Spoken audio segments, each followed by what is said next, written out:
Yo, what's poppin' everyone? Welcome back to the channel. Zach Lesage here. Today we're going to be covering over the top 10 best decks heading into the World Championships. Shrouded Fable is now legal for events starting this Friday, so very soon, and that makes it legal for the World Championships. Whether you're going to be hanging out with myself and the Shuffle Squad in beautiful Honolulu, Hawaii, or you're going to your local game store playing in a League Challenge, League Cup, Locals this weekend, this video is really going to help you pave the way to understanding the metagame. If that sounds like a good plan, give this video a like, share, subscribe, all that good stuff, and let's jump into this video. Every list has to start off somewhere, and we're going to be starting off at number 10 with Dragapult EX with Dusknoir and of course Charizard EX. Now this is a deck that I don't think enough people are really talking about, and it might be due to it playing not one, not two, not three, but 4 stage 2 Pokemon EX lines. In this case, we have Silene and Kieran really kind of go around. If we run into any like control, there's also Turo, Palpad. We can get back other resources such as rare candy, and the main strategy is going to be either attacking with Dragapult, using Charizard to power it up, or attacking with Charizard, using Pidgeot as a consistency engine, and Dragapult to spread some damage around.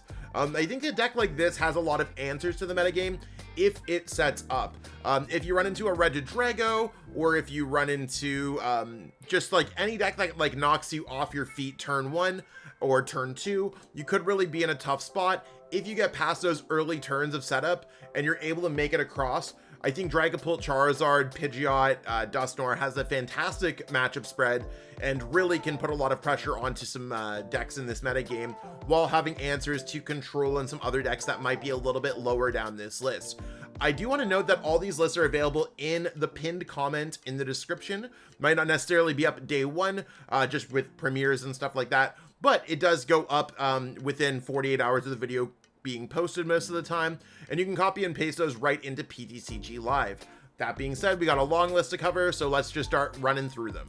Sliding into number 9 is going to be Miraidon EX. Now, Miraidon EX has a lot of decent answers in this metagame, including a pretty solid Lugia matchup due to weakness. Now, Miraidon is not only here because of its lightning type and being able to beat Lugia. That wouldn't necessarily get you a spot in the top 10. Maybe it could, but it's one of those things where Miraidon EX has the opportunity to add Academy at night to give you a little bit more potent electric generators, making them hit a little bit more often. And of course, we have Pheasantipity for some added consistency support. It might take this aggressive deck that took a backseat in the last meta all the way back up into the top 10 for the rest of this format. We'll have to find out. Shrouded Fable is going to be a short-lived format with Stellar Crown, Stellar Miracle. I don't know the English or Japanese one. Let me know which one it is in the comments below so I can actually say the proper one. Either way, Stellar is coming out in early September, so we have about a month or so, maybe a month and a half, with Shrouded Fable being our main format. So if it's not the format for you, we do have a new format coming out with our main September set coming out mid-September. That being said, I'm a fan of Miraidon. I think it looks really cool in this format, and I really like the use of the Academy at Night or Stadium card. Let's see what we got going on at number 8. Bringing in the darkness at number 8 is going to be Ancient Box, a deck that I hold near and dear to my heart as it brought me to my stream game at NAIC, and of course, that day 2 at the North American International Championships. We take those. This deck got a little bit better in Shrouded Fable, giving us access to Pecharunt and Pheasantipity EX, really giving us some mobility. So if we want to have a Roaring Moon in the active, we have a little bit more options to use. Pecharunt, we make ourselves poison. We were expecting to get knocked out anyway, so we don't really care. But we could bring up the Roaring Moon, maybe get out an additional attack or 2 per game where otherwise we would have missed. On top of that, it gives you a near auto win against control matchups like Snorlax because they can't block a Radiant Greninja in play. Pheasantipity EX, while we might not always want to put it down, it does help with that mid to late game consistency issue where your opponent plays Iono, Unfair Stamp, Judge, any of those disruption cards to really ruin your hand. We're still pitching all of our ancient Pokemon into the discard pile, so it seems like it's a really good choice for kind of updating this deck here. So I'm a huge fan. Is it still going to be fantastic in a world where Charizard is one of the better decks in format and Regidrago VSTAR can still play Hisui and Gudra? That's going to be a tough one. but maybe there's some opportunities to experiment with this deck a little bit further, such as adding cards like Binding Mochi or other damage modifiers. Really happy to see it at number 8, and hopefully it climbs up well into the World Championships. Sliding down the list a little bit this week is Snorlax Control. I think it has to do a lot with players teching against it, and Snorlax might strike when it's the least expected. Heading into the World Championships with Snorlax being at number 7, I personally might be like, yeah, I might cut that Canceling Cologne from my deck. I might cut that Turo, because they're going to try to send up Snorlax and block our Pokemon in play, or try to counter us out of the metagame with Cornerstone Ogerpon EX. This deck has been pretty pesky for a hot minute, and it typically does well in the formats at some point. Again, typically in the mid to late of the formats, where it's able to kind of plan and kind of prey on some of the top decks. Right now with the format not changing too much, just a few cards that are added to existing decks, such as Pheasantipity, or even here where there's Xerosic's Machination. Don't ask me to pronounce Pokemon cards. It's one of those things where Xerosic in this deck is an added new card into this deck. So you can see it's not changing the core strategy. We've changed a few techs here or there to adapt to the metagame, but it's not a whole bunch different. So if you're previously playing Snorlax, or if Snorlax is previously expecting a different metagame, you can definitely kind of tailor it towards the early Shrouded Fable metagame and have a decent handle over controlling your opponent. We'll have to see, because this deck does get countered by quite a few cards that were existing in this set, such as Petrun EX, that players could easily add into either Charizard or Ancient Box decks. Being said, it's at number 7. We'll see if it does well at the World Championships. At number 6, we have another pesky control deck, Iron Thorns EX. Now, you might see a lot of these decks that are kind of in this list, they've kind of gained something. And in this deck, we've gained Chorus's Tenacity, giving us access to our Stadium cards, and of course, any energies that we want. No longer do we have to risk it for an Energy Lotto, or just be able to get basic energies off Earth and Vessel. We now have ways to directly search for Double Turbo Energy or Legacy Energy, taking this deck to another level.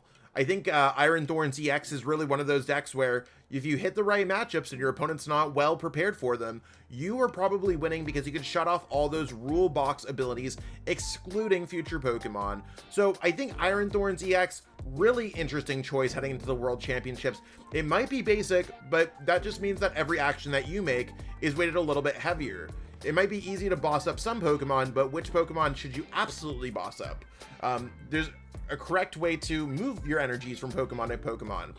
I'm not here trying to make a case that this is the most skill-based deck in format, but it is a skill-based choice if you are heading into a metagame, and it could pay off. I wouldn't be surprised if we saw something like Iron Thorns making top 8 at Worlds in one of the divisions, and it could just be incredibly strong. We'll have to find out how it goes later this week in Honolulu, Hawaii, and of course at local events globally. In the middle of the list this week, we have Charizard EX. Now, Charizard EX is a fairly good choice heading into the World Championships, giving yourself a lot of opportunities to stretch out the new Dusknoir card. We saw this featured in the Dragapult list, and of course we could add some spreading goodness with this card into this deck. Now, not only are we spreading some damage that can allow us to place more damage counters on our opponent's other Pokemon, we do have ways to offer up prize cards to our opponent by doing that, and that increases Charizard's Burning Darkness attack, allowing us to do even more damage than we could before. You no longer have to wait for your opponent to take prize cards to plan things. You can just kind of get to it, and also layer it with Defiance Band, and layer it with Iono, layer it with Counter Catcher. There's a lot of really cool things going on with this deck, and while it might not necessarily be the deck that's going to steal the show at the World Championships, I wouldn't be surprised if it just had a really good performance, because Burning Darkness and Infernal Rain on the same card is an absolutely fantastic combo, and you can sometimes steal games by just going Charmander, Rare Candy, Charizard. At the end of the day, remember that a lot of players who have seen success with Charizard all season might be bringing it to Worlds. I brought this to a couple cups, and I've done very well at cups with it, so give it a chance. I think Charizard is really one of those decks where if you aren't really playing it, it can't do well. I think that we're going to see some of it at the World Championships doing well, maybe about top 32-ish, but I also wouldn't be surprised if we saw this at the final table at the World Championships. Flying into number 4 is going to be Lugia VSTAR. Now, Lugia VSTAR has the option to really gain nothing from this set except for good matchups. It has some really good matchups across the board into Control, into some of the Charizard matchups, and it does pretty well against Regidrago too, having that V-Guard energy so you're not really getting knocked out by those V Pokemon.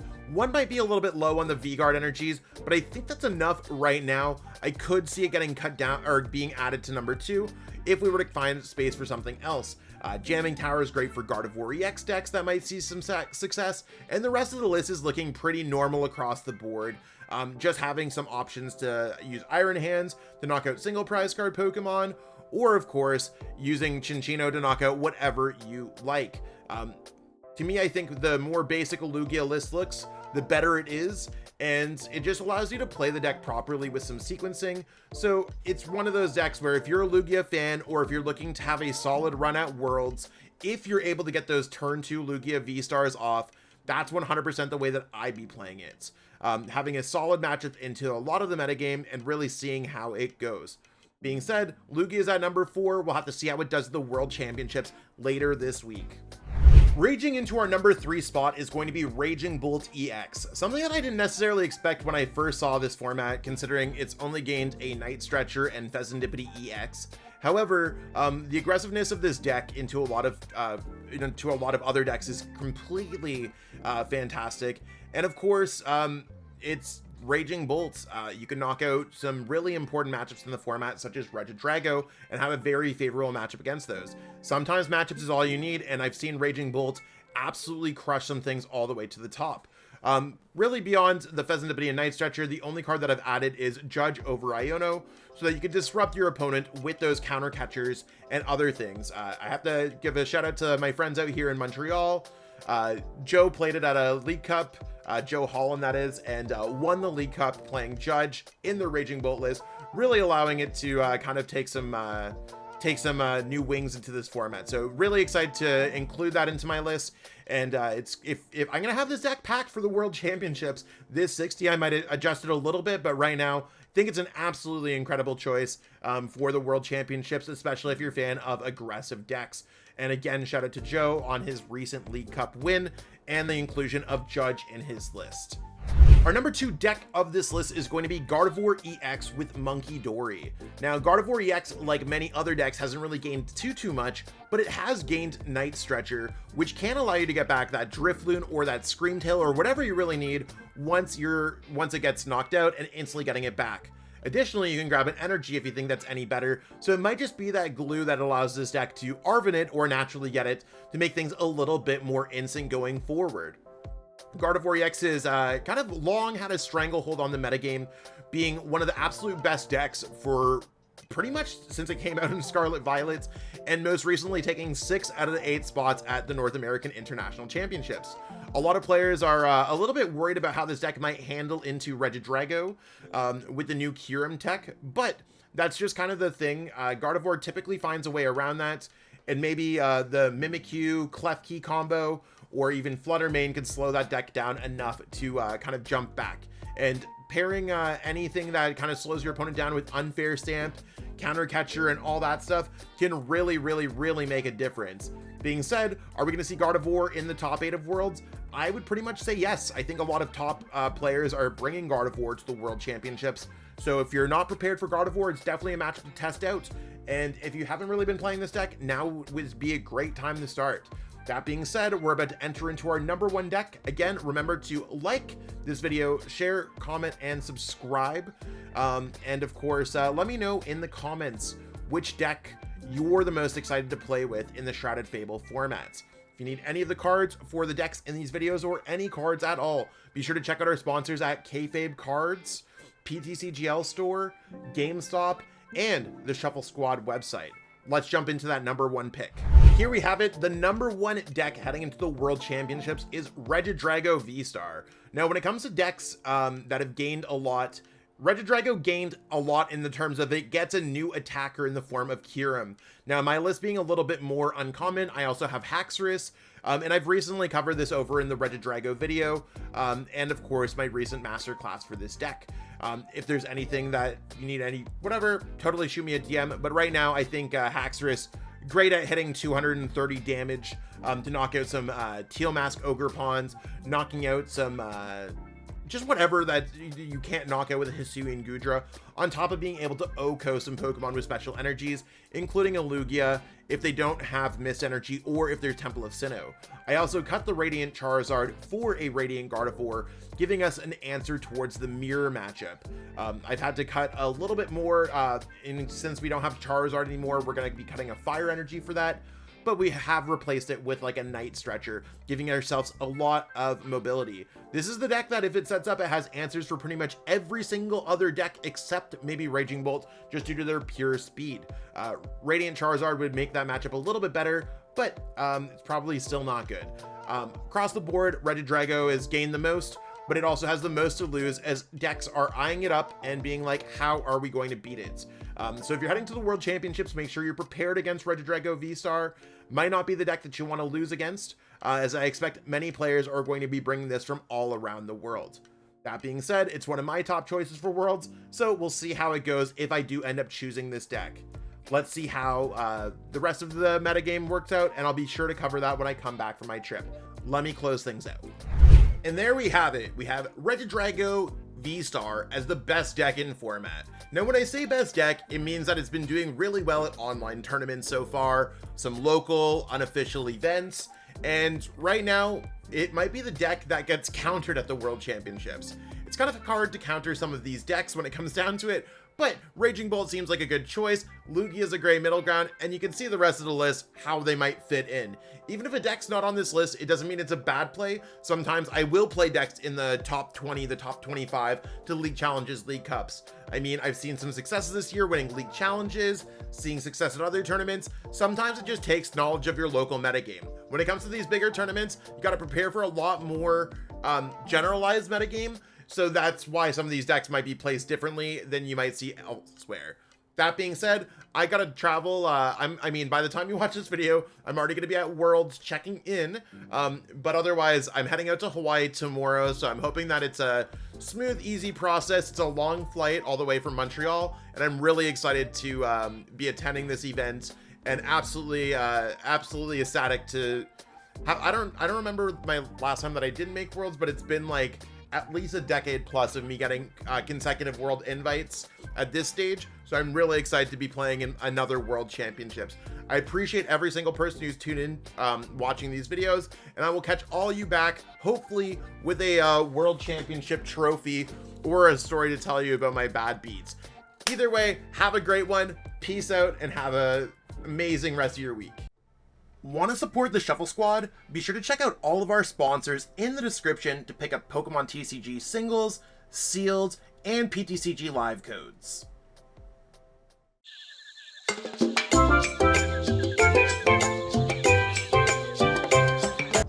You made it to the end. Thank you so much for watching this entire video from the Shuffle Squad. Honestly, from the bottom of our hearts, we appreciate each and every person that supports our content, watches what we have going on every single day, every single week, even from time to time, and continuously allows us to have a forum to project our creative content towards the Pokemon TCG community. So if you haven't already, be sure to give this video a like, subscribe to the channel, and even leave a comment to help boost the YouTube algorithm. That being said, we'll catch you with our next video. Thanks again. Take it easy.